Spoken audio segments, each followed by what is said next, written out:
புதுச்சேரி நகர வளர்ச்சியின் நவீனத்தை நோக்கி அடுத்த கட்டத்திற்கு நாம் நகர்கிறோம்.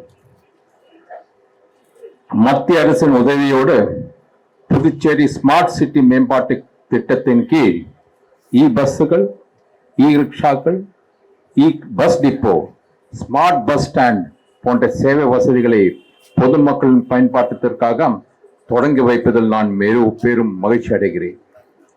இன்றைய நிகழ்ச்சி வெறும் பேருந்து சேவை தொடக்க நிகழ்ச்சி மட்டுமல்ல, புதுச்சேரி நகரத்தின் சுற்றுச்சூழலை பாதுகாக்க நாம் எடுக்கும் ஒரு உறுதியான நடவடிக்கை. நம்முடைய குழந்தைகளுக்கு, எதிர்கால தலைமுறைக்கு ஒரு சுத்தமான பாதுகாப்பான நகரை ஒப்படைக்க நாம் எடுக்கும் ஒரு முயற்சி.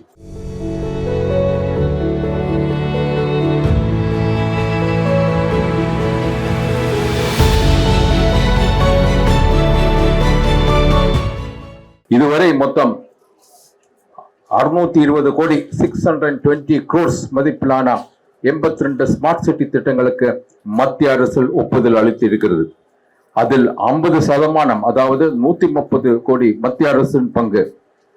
அந்த 310 கோடியும் தரப்பட்டு விட்டது. அதில் இதுவரை 72 பணிகள் முடிக்கப்பட்டு இருக்கிறது. மீதமுள்ள 10 பணிகள் முடியும் தருவாயில் இருக்கிறது. குறிப்பாக இன்றைக்கு ஓபன் பண்ண எல்லா ப்ராஜெக்டும் இந்த ஸ்மார்ட் சிட்டி கீழே தான் வருது. கடற்கரை அழகுபடுத்தும் திட்டம், பாரம்பரியமான கட்டிட அமைப்புகள் பாதுகாக்கும், பாரம்பரிய நகர மேம்பாட்டு திட்டம், நடைபாதை விரிவாக்க திட்டம், மழைநீர் வடிகால் மற்றும் கழிவு நீர் மேலாண்மை திட்டம், சிசிடிவி கண்காணிப்பு அமைப்பு போன்ற பல பணிகள் புதுச்சேரியில் செயல்படுகிறது. அந்த வகையில் இன்று தொடங்கி வைக்கப்படும் மின்சார பேருந்துகள், மின்சார ரிக்ஷாக்கள் வெறும் வாகனங்கள் அல்ல, அவை சுற்றுச்சூழலை, என்வாயர்மெண்டை பாதுகாக்கும் நம்முடைய சிந்தனையின் அடையாளங்கள். புகை, சத்தம், பொல்யூஷன் இல்லாதவை, பெண்கள், மாணவர்கள், மூத்த குடிமக்கள் என்று அனைவருக்கும் பாதுகாப்பான பயணத்தை தரக்கூடிய பயணிகள் வசதிக்காக, பாதுகாப்பிற்காக GPS வசதி, டிஜிட்டல் டிக்கெட் வசதி செய்யப்பட்டு இருக்கிறது. மற்றொரு பக்கம் மின்சாரத்தால் இயங்குவதால் எரிபொருள் செலவை குறைந்து நாட்டின் பொருளாதாரத்திற்கு வலு சேர்க்கிறது. குடியிருப்புக்குள் அதிகம் உள்ள நகரின் குறுக்கலான இடங்களில், மக்கள் நெரிச்சல் அதிகம் இருக்கும் நெருக்களில், சந்தைகள் மக்கள் அதிகம் பயன்படுத்த போக்குவரத்து வசதியாக ஆட்டோ ரிக்ஷாக்கள், மோட்டார் ரிக்ஷாக்கள் இருக்கிறது. இன்று தொடங்கி வைக்கப்படும் மின்சார ரிக்ஷாக்கள் இன்று சிறு வியாபாரிகள், தொழிலாளர்கள், பெண்கள், வேலை தேடும் இளைஞர்களுக்கு வருவாய்க்கான வாய்ப்புகளை உருவாக்கி தரும் என்பது எனக்கு மிகுந்த மகிழ்ச்சி. இதில் முக்கியமான ஒன்று என்றென்றால், இதில் பெரும்பாலான பஸ்கள், ஆட்டோ ரிக்ஷா வாகனங்களை புதுச்சேரியில் உள்ள சுற்றுலா தலங்களை இணைக்கும் விதமாக இயக்க இருக்கிறது என்பதுதான். உலக அளவில் எல்லா இடங்களிலிருந்தும் அதிக அளவில் சுற்றுலா பயணிகள் புதுச்சேரிக்கு வருகிறார்கள். அவர்களுக்கு ஒரு வசதியான, பாதுகாப்பான சுற்றுலா பயண அனுபவத்தை தர வேண்டும் என்ற நோக்கத்தில் இந்த வாகனங்கள் இயக்கப்படுகிறது என்பதை அறிகிறேன்.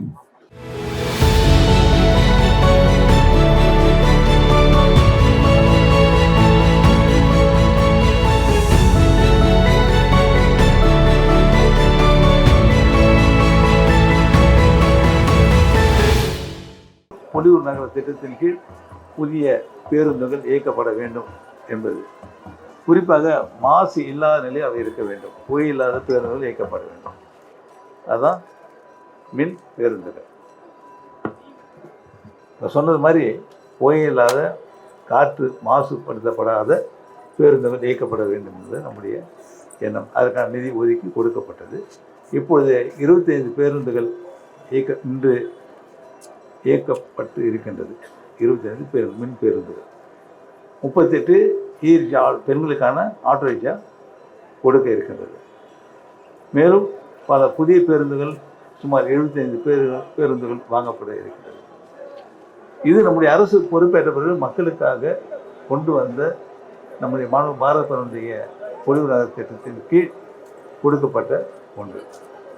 நம்முடைய அரசு பொறுப்பேற்ற பிறகு இளைஞர்களுக்கு வேலை வாய்ப்பு கொடுக்க வேண்டும் என்பது மிக முக்கிய கவனம் செலுத்தி வந்தது. அரசு பணியிடங்களை நாம் முழுமையாக நிரப்ப வேண்டும். தகுதி உள்ளவர்களுக்கு அந்த வேலை வாய்ப்பு வழங்கப்பட வேண்டும். என்பது அரசுடைய ஒரு முக்கிய நோக்கம். சொன்னது மாதிரி இப்போ பல துறைகளில் பல காலி பணியிடங்கள் நிரப்பப்பட்டு வருகின்றது. எழுத்துத் தேர்வினுடைய அடிப்படையில் அது நிரப்பப்பட்டு வருகிறது. அவங்க பெற்ற மதிப்பெண்ணுடைய அடிப்படையில் பணியிடங்கள் நிரப்பப்பட்டு வருகிறது. தகுதியானவர்களுக்கு அந்த பணியிடங்கள் இப்பொழுது கொடுக்கப்பட்டு வருகிறது. மேலும் அரசு பணியிடம் பல இப்பொழுது விரைவிலேயே நிரப்பப்பட இருக்கின்றது. குறிப்பாக சுமார் 1000 பணியிடங்களுக்கு மேல் விரைவில் நிரப்ப இருக்கின்றோம் அரசு பணியிடங்கள். அதே மாதிரி ஒரு தொழிற்பேட்டை உருவாக்கி இளைஞர்களுக்கு வேலைவாய்ப்பு உருவாக்கி கொடுக்க வேண்டும், படித்த இளைஞர் வேலைவாய்ப்பு உருவாக்கி கொடுக்கப்பட வேண்டும் என்று எண்ணி சேரப்பட்டு எடுக்கப்பட்ட நிலத்தில் ஒரு தொழிற்பேட்டை உருவாக்குவதற்கு நடவடிக்கை அரசு எடுத்திருக்கின்றது. இப்போ நீங்கள் பார்க்கலாம், பல பொறியியல் கல்லூரிகள் அங்கே படித்து விட்டு வருகின்ற இளைஞர்கள் நிறைய பேர் வேலை தேவை அப்படின்னு கேட்குறாங்க. அது குறிப்பாக ஐடி ஃபீல்டில் வேலை வேணும் நிறைய பேர் எதிர்பார்க்குறாங்க. அதுக்காக ஒரு தொழிற்பேட்டை உருவாக்குவதற்காக அரசாங்கம் இப்போது நடவடிக்கை எடுத்து வருகிறது. விரைவில் அந்த தொழிற்பேட்டை துவங்கப்படும் என்பதை இந்த நேரத்தில் நான் உங்களுக்கு தெரிவித்துக் கொள்கிறேன். அதன் மூலமாக இளைஞர்கள் படித்த இளைஞர்கள் நிறைய வேலை கிடைப்பதற்கான வாய்ப்பு இருக்கின்றது. இதே போன்று எல்லா திட்டங்களையும் நிறைவேற்றுவதும் அரசாங்கம் மிகுந்த கவனம் செலுத்துகிறது. நீங்கள் பார்க்கலாம், கோடிக்கணக்கான ரூபாய் இப்போ கூட பாலத்திற்கு அடிக்கல் 450 கோடி ரூபாய்க்கு மேம்பாலம் கட்டுவதற்கு அடிக்கல் அரசால் போடப்பட்டது. மத்திய அமைச்சர் வந்திருந்தாங்க. மேலும் இந்த மேம்பாலம் நீட்டிக்கப்பட வேண்டும், கடலூர் பார்டர் வரைக்கும் போகணும், அந்த முள்ளோட வரைக்கும் போகணும்னு கேட்டோம். அதுக்கும் நிதி கொடுக்கணும்னு சொல்லியிருக்காங்க. இது மாதிரி உள்கட்டமைப்பை மேம்படுத்துவது அரசாங்கம் மிக முக்கிய கவனம் செலுத்தி வருகின்றது. நலத்திட்டங்கள் எப்படி நீங்கள் பார்க்கலாம். நலத்திட்டங்கள் இந்த அரசு பொறுப்பேற்ற பிறகு நலத்திட்டங்களை எவ்வாறு செயல்படுத்தி வருகிறது, இந்த நலத்திட்டம் முன்பு எப்படி இருந்தது, இப்போ எத்தனை திட்டங்கள் செயல்படுத்தப்பட்டு வருகிறது. இப்போ கூட நம்முடைய படிக்கின்ற இளைஞர்களுக்கு மாணவர்களுக்கு கல்வி ஊக்கத்தொகை வழங்கப்பட இருக்கிறது. விரைவிலேயே அதுக்கான அனுமதி கொடுக்கப்பட்டு விட்டது, வழங்கப்பட இருக்கின்றது. எல்லோருக்கும் கல்வி என்ற நிலை உருவாக்கப்பட்டு எல்லோருக்கும் கல்வி கொடுக்கப்பட்டு வருகிறது. நல்ல கல்வி கொடுக்கப்பட்டு வருகின்றது. அப்படி நலத்திட்டங்களை அரசு செயல்படுத்துவதும் மிக முக்கிய கவனம் செலுத்தி வருகிறது.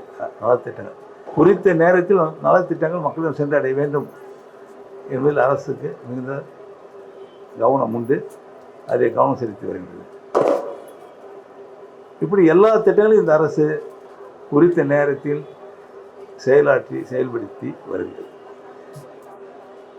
சின்ன சின்ன குறை சொல்லலாம், எங்களுக்கு வேலை கிடைக்கல உங்களுக்கு வேலை கிடைக்கலன்னு சொல்லலாம். தகுதியுடைய அடிப்படையில் வேலைகள் கொடுக்கப்பட்டு வருகிறது. தகுதியுடன் வேலைக்கு கிடைச்சி வராங்க. இன்னொன்று, நம்முடைய துப்புரவு பணியாளர்களுக்கு வேலை அதாவது நேரடியாக வேலை கொடுக்க முடியாத நிலை உண்டு. அது ஒப்பந்த அடிப்படையில் பல தனியார் நிறுவனம் மூலமாக பணியில் அமர்த்தப்பட்டு வருகிறது. அது ஒரு பெரிய குறை. தனியார் நிறுவனம் மூலமாக வேலை கொடுக்கப்படுது, அரசு கொடுக்கல அப்படின்றது ஒரு பெரிய குறை. குரூப் டி போஸ்ட் நமக்கு இல்லை, எடுக்க முடியல, மத்திய அரசு அதுக்கு அனுமதி இல்லை. அப்போ நம்ம வெளியில் ஒப்பந்தத்தின் அடிப்படையில் அந்த பணியிடங்கள் நிரப்பப்பட்டு பணிகள் இப்பொழுது செய்யப்பட்டு வருகின்றது. அவ்வாறு நம்முடைய அரசானது எல்லா திட்டங்களையும் செயல்படுத்துகின்ற ஒரு அரசாக இருந்தது.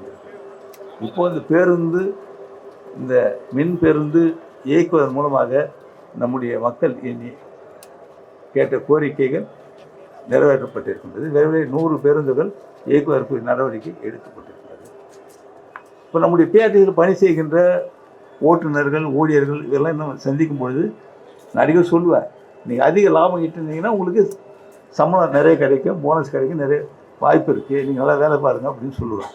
நீங்கள் பஸ்ஸே இல்லாமல் என்ன பண்ண முடியாமல் நிறைய பஸ் ஓடலை. புதிய பேருந்துகள் வாங்கப்பட்டு நிறைய வழித்தடம் இயக்கப்பட்டால் அதிக லாபம் வரும். லாபம் வரும்பொழுது நிரந்தரம் செய்யப்படுவார்கள், சம்பளம் உயர்த்தி கொடுக்கப்படும். அது எந்த அரசுக்கு சங்கடமும் இருக்க முடியாது. நம்ம அரசு மட்டுமே நம்பி இருக்கணும் அப்படின்ற நிலை இருந்தால் சிரமம். அரசு எல்லாவற்றுக்கும் பணம் கொடுக்க முடியுமா, அரசு வழியில் நம்ம அப்படின்னு நினச்சோம்னா சிரமம்.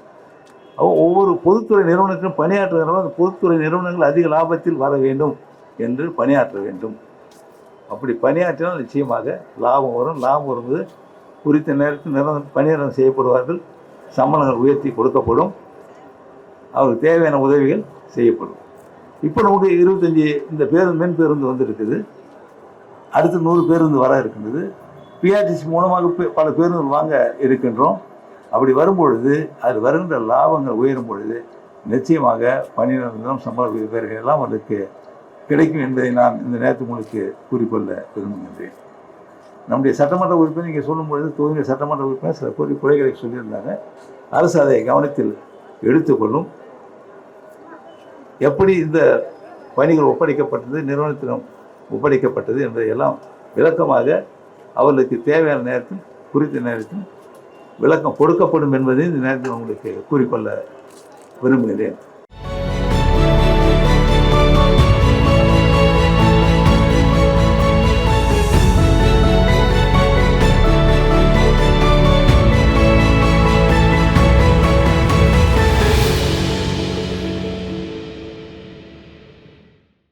பாண்டி பாட்காஸ்ட் யூடியூப் சேனலை சப்ஸ்கிரைப் செய்யுங்க. ட்விட்டர், ஃபேஸ்புக், இன்ஸ்டாகிராம்ல தொடருங்க.